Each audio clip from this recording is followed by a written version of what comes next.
All right. Just obviously, thank you for being here. Started camp. Always exciting day for players and organizations, scouts, all involved. First of all, have the condolences to the Wisebat family. Obviously, a loss of Orca. That family has gone so much. They're such a tight family that our hearts go out to them, and you know, they know that they've got a lot of support from not only teammates, friends, our organization. So, very unfortunate. They've returned to Canada. Um, at this moment, we expect them in our last conversation with them a little bit later in the week, and that's where we are with them right now. So. We'll go with questions. Eric, the Luke Evangelista contracts have gone a little bit longer than we anticipated. Where Yeah. is that? Well, I think we're in that sort of in a daily process. I think obviously we love Luke and that, so we're going to work through that and see if we can get him here. So he's not here currently, and he cannot. Yeah, he will. He at this moment he won't be here today. Barry, how is Roman looking, with his health issue? He's had the summer to work on this. Where is he at as he starts camp? What are the expectations? Well, I think obviously with Roman, it's Roman's one of the top defensemen in the National Hockey League. He is. I think the situation that he was in last year, he just wasn't right. All through last spring, through the summer, he's gotten. You've seen all the experts have done all the things that he needs to do. He feels great right now. If you talk to him, it's not an issue at all, and going forward. So having say a healthy, focused Roman Yosi is a huge boost to our team and our franchise. He's one of the top defensemen in the National Hockey League. So when you don't have that, it does hurt you. And having him back and refreshed and confident in his understanding of his whole situation, that he's in a great place right now. Barry, I guess you put the emphasis on the defense in the offseason. You want to improve there. I guess on the other hand, too, what maybe makes you feel confident that the offense will be able to make a jump this year? You got to be able to. Well, I think every year is different. Obviously, we've made some changes on the back. Excuse me. On the back, huh? A lot of ragweed in the air right now. Yeah, no, I am suffering a little bit from that. Made a lot of changes on defense. Got a lot bigger, got younger. The coaches have made some tweaks on the back end. So let's start from working from our end. The size does matter. It gives us some. We got younger there. We talked about next couple of years. Thank you. Next couple of years that we are going to, start blending those young players. Well, this is sort of the year we're doing that. We started doing that last year. As the season went on, you saw some young players like Svechkov and LaRue in the lineup. You look at our roster. We left a path, and I think I said that we're going to want to leave a path for our young players, especially our young wingers. So there's an excellent path for the young wingers in our organization to really have an impact and really get their, solidify themselves as full-time National League players and productive National League players. Well, that's a process. You're not going to go necessarily from here to here overnight. There's a stepping stone, and sometimes you can take a step back and to take two steps forward. So there's a great group of young men that are going to get a great opportunity, and I'm hoping that the youth and enthusiasm, the systematic play of our team, and then also the veterans. You can only go as far as your core. So we had a number of our core guys who, if you ask them, they probably collectively all had a down year, or as an organization we did. I think they're very prideful. They're going to want to do better, and they will. I think there's a comfort level with, the guys that we brought in last year. They feel like, Nashville's more home now than it was probably last year. So all those things matter. And I think there's a collective sort of reboot with everybody and say, let's go forward. There's a good blend. Having said that, Barry, last year when you were sitting there, the expectations were so high. Yeah. Well, I was the one trying to bring the expectations down because I think I was probably the realistic one in terms of the, all the things that's fantasy hockey till you become a good team. I think is my statement. And sometimes those expectations aren't necessarily where they should be. And last couple of years, I think the expectations 2 years ago that we weren't going to do much, and we did a lot more. Last year, the expectations were that we were going to do a lot, and we didn't do as much as we were expected. So every year is a new journey. Every year is it's exciting because you don't know it starts today, and how it unfolds. It's like writing a book. It's a novel. You start here, and then where it ends is we'll see at the end of the season. But we've got some really good pieces in place. We're getting younger. We're getting bigger, and hopefully we continue to keep developing our young players. We've got a really good prospect pool, which I think over the last few years has got pretty lean. Now it's getting pretty full, and there's a lineup of players that are going to be pressing for jobs next couple of years for sure. Barry, what did you see from Brady Martin in rookie camp, and what do you want to see from him now? Well, I think what you saw with Brady Martin, obviously, he was playing head-to-head against the top players on the other team. Some of them 4 or 5 years older than him, and he was lined up in some of those first-line situations. I thought he did really great in the first game. Very physical, very fast type of game, and I thought he made plays, all that.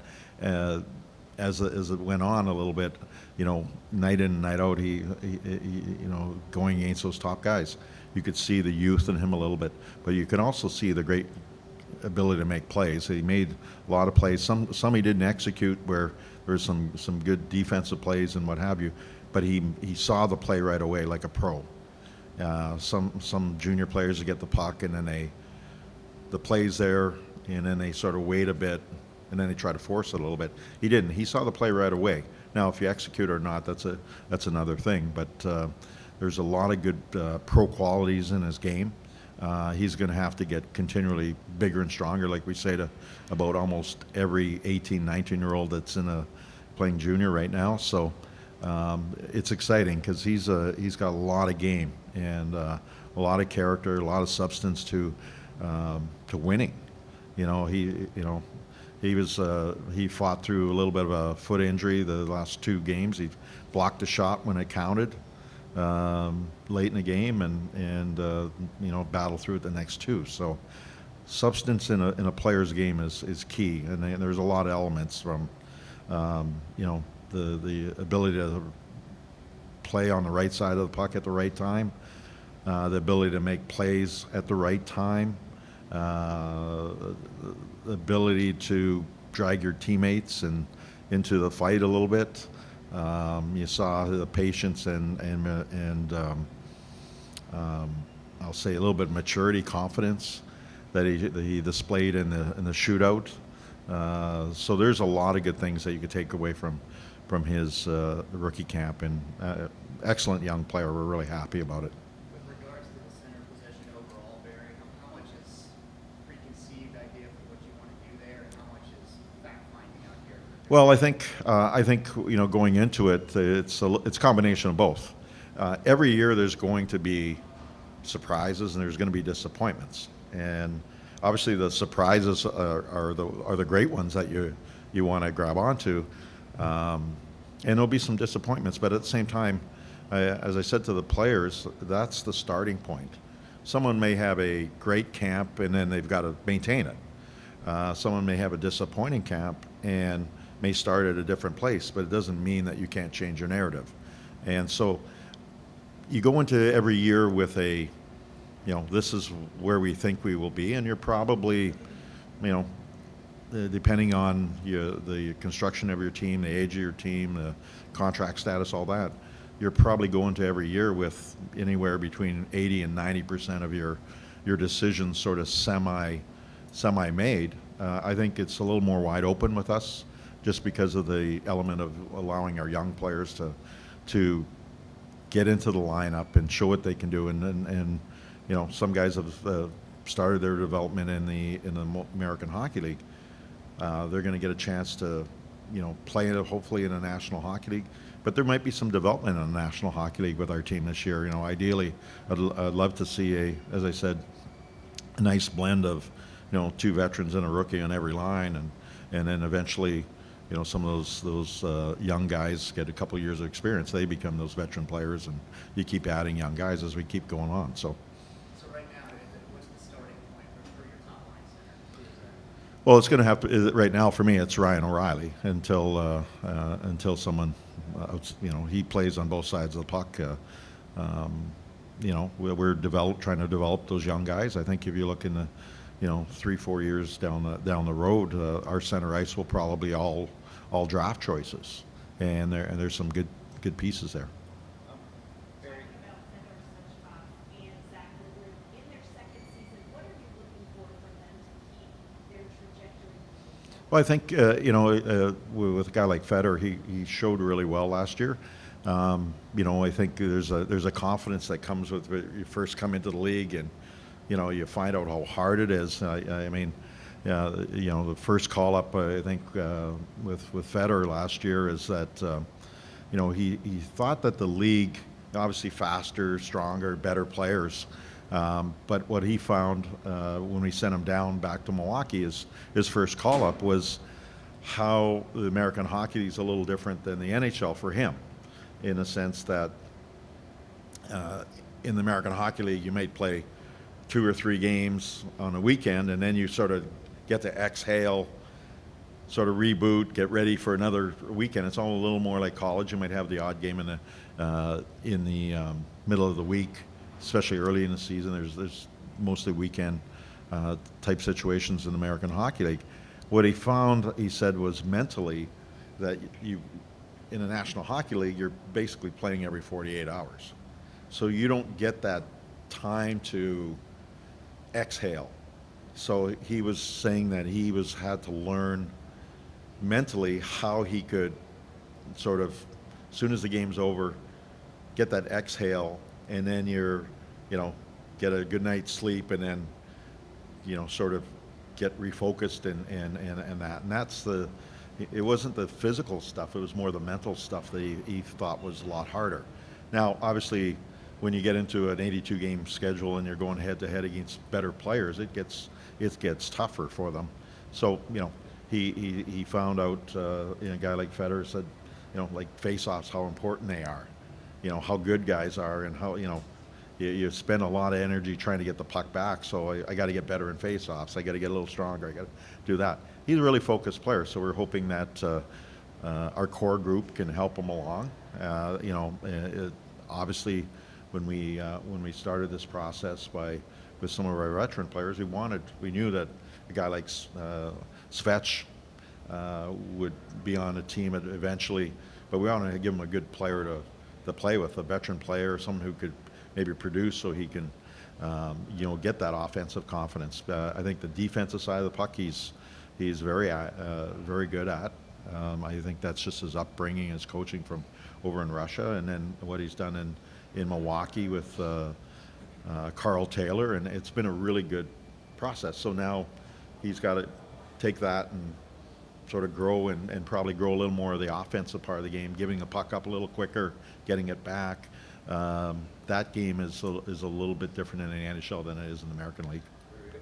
Player on the center front. Have you and Andrew talked a little bit about where Steven might be more this year, whether he's You're talking about Stamkos? Ideally, I'd like to keep Steven on the wing. I think he's been productive there. But yeah, obviously Steven's a fallback to the center ice position for Bruno, either through play, injuries, whatever.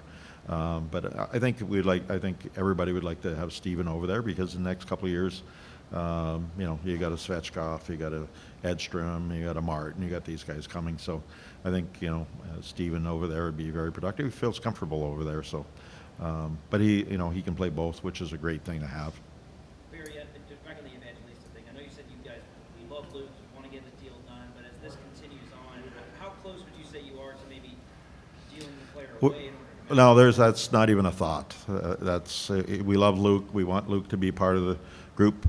He's a great you know, we've got a great young group that we'd like him to grow with and be a part of. And you know, there's great opportunity in our roster for him. So, no, that's not even a thought. So, Barry, when you've been around teams and struggled right out of the gate, what do you think contributes to that this time of year? And do you address that with training camp, Well, given how it went last year? yeah, I don't think you have to address a whole lot. I think you have a lot of players. I think you know, I've had teams that got off to great starts, and I've had teams that haven't. And you know, it's a combination of attention to detail. Sometimes it's as lucky as bad breaks. Sometimes there's different things. At the end of the day, we got off to a bad start. I mean, that, you know, if you look at even game one, we came out of the gate, and I think Juska was sick that day. He didn't start. Wedgie went in, started that game. I think we played Dallas, very good team, and I think, you know, Stammer hits the post with seconds to go. I thought we played a really good game. We just didn't get a save when we needed it. We didn't get you know, that puck that hit someone, or it was that close. If we win that game, it might have been a totally different narrative. So I think it's a little bit of, you know, preparation is always the thing. Preparation and commitment and all that gives you the best chance to win. And then there is some randomness to our game. There's games that you come out of and you go, we had no business winning, but we do. And other times you go, yeah, we deserve that game. So there's randomness to our game. There's randomness to all those things. And what you try to do is take as many things that are controllable and put them on your side, and then give your best effort. And then more times than not, you come out with a positive outcome. Kimmel seems to be a guy maybe that's right there on the voting board. What do you need to see from him? Maybe one of the Well, Kemi's made great strides in the last couple of years. Obviously, he's got an elite shot. You know, his skating is something that he's worked on. You can see that he's grown from a young boy to a young man. He's strong as an ox. He's got a little bit of bite to his game. You know, what he needs to do is, you know, be a player that can have some impact. You know, in the National Hockey League, you know, you get these little smaller windows.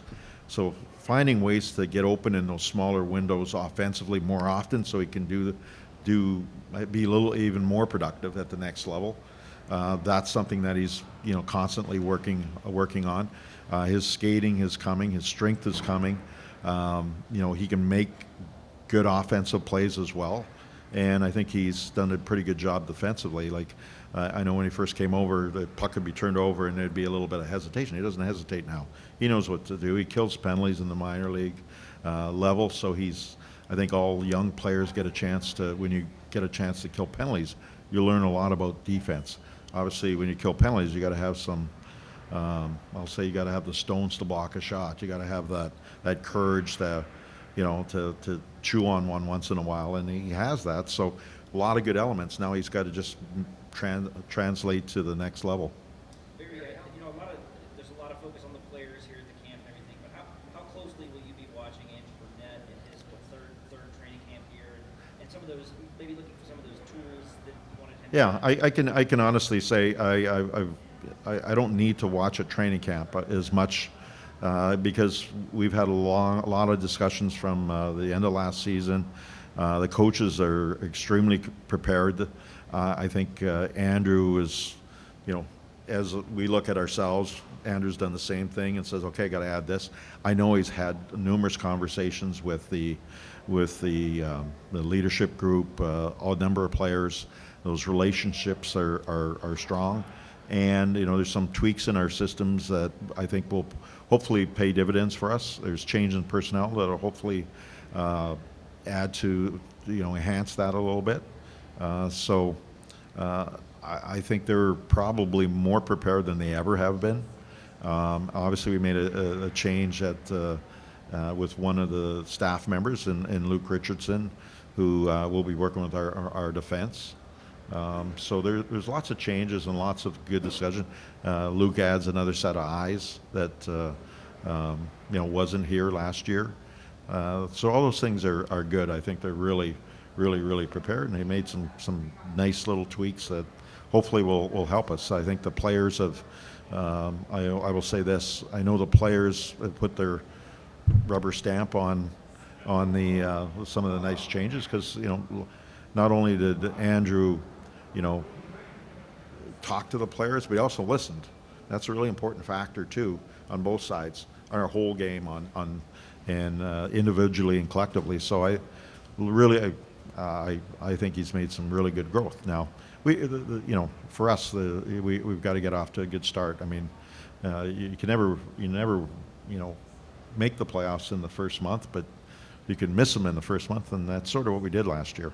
How confident are you, Barry, that with this group, goal scoring will take a significant jump? Well, goal scoring, last year I thought we were going to just score a lot, like everybody. You added all these goal scorers, it would come naturally. It doesn't. That's the beauty of the game, is that you look at 2 years ago.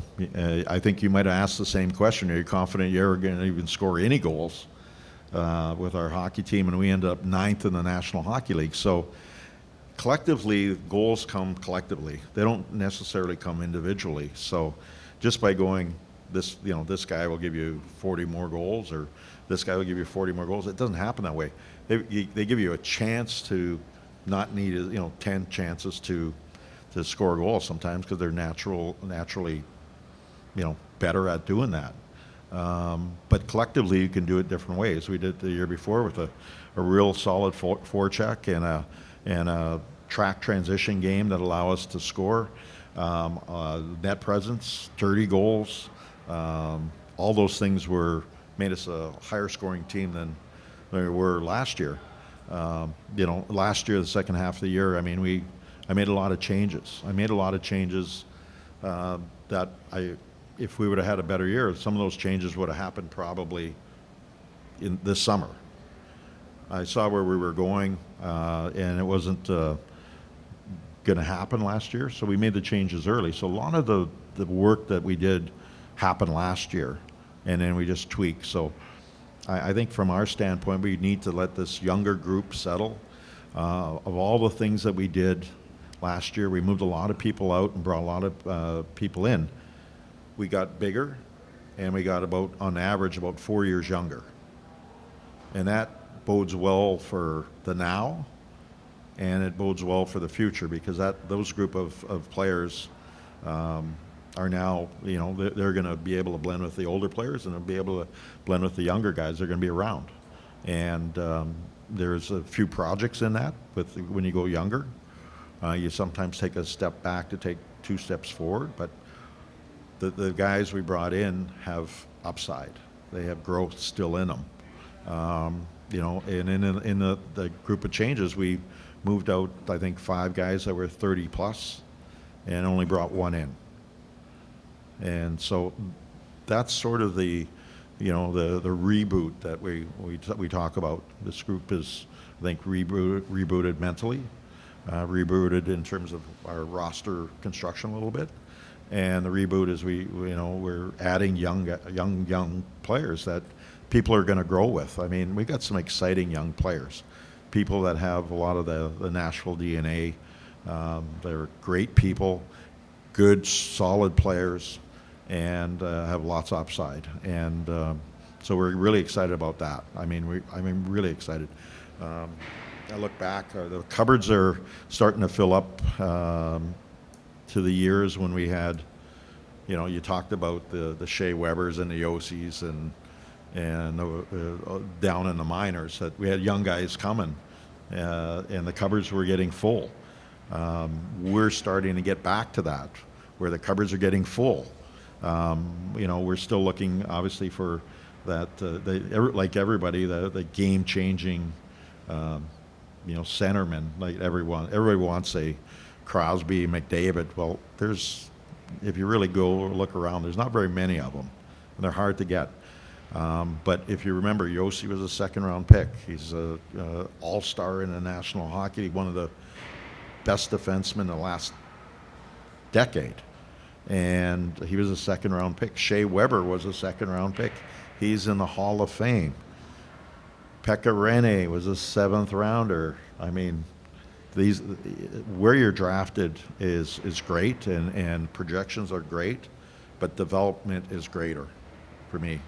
And, if Roman Yosi didn't develop, then we're not talking about how great a player is, or Shea Weber doesn't develop, he's not in the Hall of Fame. So this is a starting point for a lot of the young guys, but we feel really strong that, and I said it, I think Brady Martin's going to be one of those guys that's going to be a glue leader type of player. He has a lot of that DNA. You're going to be excited about Mullendijk and Reed. Unfortunately, you're not going to see them today, but you're going to be excited about them because they have a lot of that, I'll say, those Yosi-isms in their game, where they can find offense, they can skate, they can transport pucks, they can do a lot of that. Those are, if you're a manager, or you're a scout on our team, or you're a fan, you got to be excited. You're going to be excited about that, because those guys are developed. We do a great job developing players. So I think the cupboards are really full, actually, especially at some positions. Center ice around the league, there's not too many teams that go, oh, we have so much center ice. I mean, when we talk about our center ice, I'm pretty sure there's probably about 16 to 20 other teams are going, we got to be deeper at center ice. So that's something that we got to acquire, or we got to develop. And we're drafting those players, and we're developing those young ones. And Sept is sort of the first one out, sort of making the transition, and hopefully the Edstroms and the Martins and those players will do the same. He's got to get to practice at 8:45. We can do one more quick one. Steve? Barry, just last year, I don't know what the internal expectation was on this day, but outside, people were talking, you can win the cup. And I know you poo-pooed that at the time.